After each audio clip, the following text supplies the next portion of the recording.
Let me ask you a question. What would you do tomorrow if you woke up and your career, the one you've spent years building, was suddenly gone? Not because you were bad at your job, not because the company went under, but because a machine, an algorithm, an artificial intelligence system could do it faster, cheaper, and maybe even better. That's not a movie plot, and that's not science fiction. That's a very real warning from Geoffrey Hinton, the man they call the Godfather of AI. And what he just said should stop all of us in our tracks. He's predicting that AI isn't just going to change the job market, it's going to unleash massive unemployment. It's going to make a small handful of people richer than ever, while leaving the rest of us scrambling. So in today's video, we're going to unpack exactly what Hinton said, why it matters, and most importantly, what you can actually do to protect your future.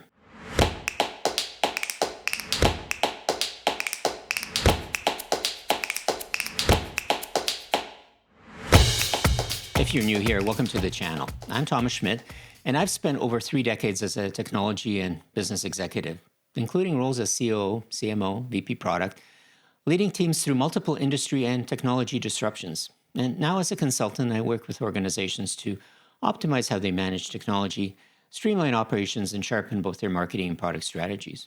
But I also help people like you, mid-career professionals, reinvent their careers for what's coming next. And that's why I make these videos, to give you practical insights that help you stay relevant, competitive, and excited about the future. And let me tell you, when someone like Geoffrey Hinton speaks up, we all need to listen. This isn't just another tech headline or some sensational clickbait. This is coming from the very person who pioneered that technology that made ChatGPT, self-driving cars, and countless AI systems possible. So who exactly is Geoffrey Hinton, and why is he taken so seriously?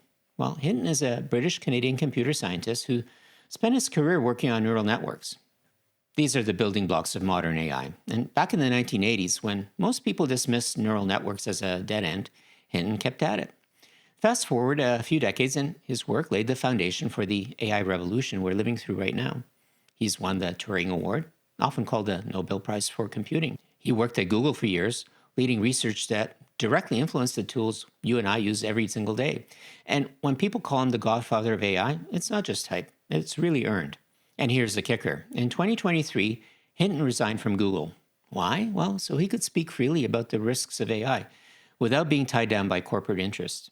That's like the inventor of the airplane suddenly saying, by the way, this thing we built might just crash into the ground if we don't change course. That's the weight his words carry. So what did he actually say? Well, in an interview with the Financial Times, Hinton gave us this blunt statement.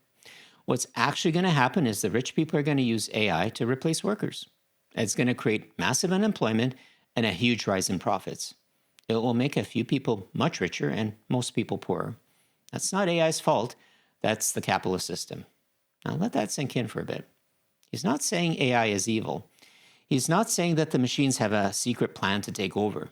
What he's saying is that the system we live in, capitalism, will naturally use AI in the most profitable way possible. And that means cutting labor costs. Now, ask yourself, if you were running a company and you could either pay a human $60,000 a year or buy an AI subscription for $2,000 a year to do the same work, which one would you do?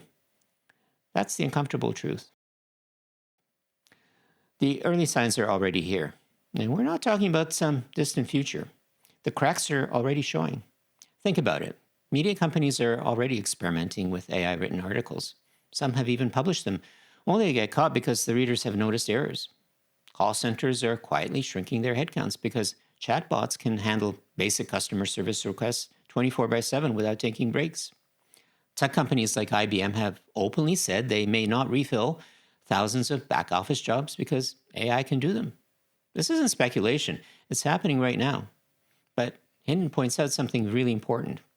The big profits companies expect from this shift aren't fully here yet.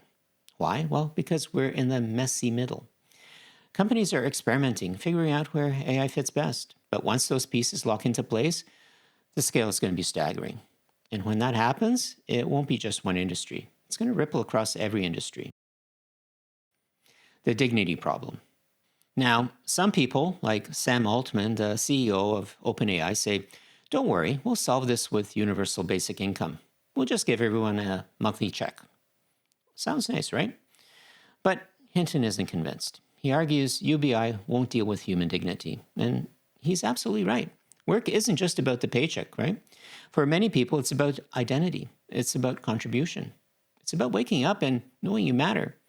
Imagine telling a nurse, "Oh, sorry, the robots can handle patient care now, but don't worry, you'll get a check in the mail." Do you think that covers the loss of purpose? Do you think that fills the hole left by not being needed? Money helps with survival, but dignity? Now that comes from contribution. And that's the part we risk losing. The superintelligence clock is ticking. And as if that wasn't enough, Hinton dropped another bombshell. The timeline for AI superintelligence, well, that's when AI isn't just mimicking humans, but genuinely outthinking us. Well, beating the best scientists, strategists, and problem solvers at their own game. Well, his estimate, somewhere between 5 and 20 years. Think about that for a second. If you're in your 40s or 50s right now, that means superintelligent AI could become the reality before you retire. And if you're a student, it could happen even before you settle into your first long-term career. And when asked how young people should stay positive about this future, Hinton gave one of the bluntest answers I've ever heard. He said, well, maybe they shouldn't stay positive. Why? Because positivity without preparation is just denial. He compared it to seeing an alien invasion through a telescope. And if you knew aliens were going to land in 10 years, you wouldn't say, well, let's just stay positive, right? You'd be scrambling to prepare. And that's the level of urgency he's talking about. Is this alarmist? Well, now let's play devil's advocate for a moment.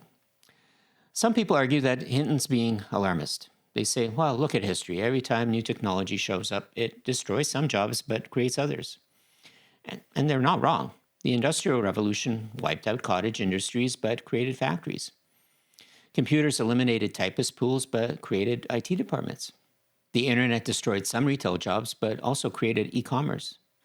So maybe AI will do the same. Maybe it'll create jobs we can't imagine yet. But here's the catch: speed. The Industrial Revolution, it took decades. AI is moving in months.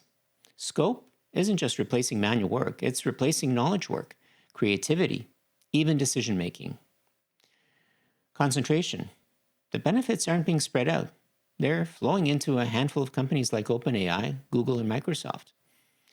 That's what makes this time different. So what can you do about it? What can you actually do with this information? Do you just panic? Do you quit your job and run for the hills? No, you get strategic. And here are 4 things you can do right now to prepare. 1, double down on human skills. AI is powerful, but it struggles with things like empathy, deep trust, and real human connections. Skills like leadership, storytelling, negotiation, and care are always going to have high value. 2, treat AI as a co-pilot. Don't see AI as the enemy. See it as your assistant. And if you're in marketing, let it brainstorm ideas for you. If you're in finance, well, let it crunch the data. The people who thrive will be the ones who know how to use AI, not fear it. 3, build adaptability into your career. And if you're mid-career, you have 1 or 2 big pivots left before retirement. So don't get stuck in a rigid identity. Learn how to reskill, how to pivot, and how to reinvent yourself quickly. 4, think beyond employment. I know this is controversial, but hear me out. Jobs, as we know them, well, they may not exactly be the default way people make money. And that means side hustles, entrepreneurship, digital products. These may shift from nice extras to survival skills. And why this matters to you. Here's the sobering part. Hinton himself is 77 years old. And as he points out, the end is coming for me soon anyway. And in other words, he's not raising these alarms for his own sake. He's raising them for us, for our kids, for anyone who isn't ready for what's coming. And whether you believe this timeline or not, the fact that someone of his stature is even making these warnings should give us pause. This is about more than just jobs. It's about dignity. It's about purpose. It's about how we define meaning in a world where machines might outperform us. So here's the big question. Do you think Geoffrey Hinton is right? Are we heading towards massive unemployment and a dignity crisis? Or do you believe, like some optimists, that new opportunities are going to outpace the losses? I'd love to hear your take in the comments below.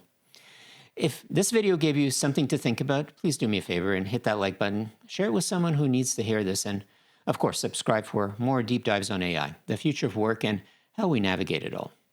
Until next time, keep growing, keep learning, and keep showing the world that your best work is still ahead of you. And I'll see you in the next one.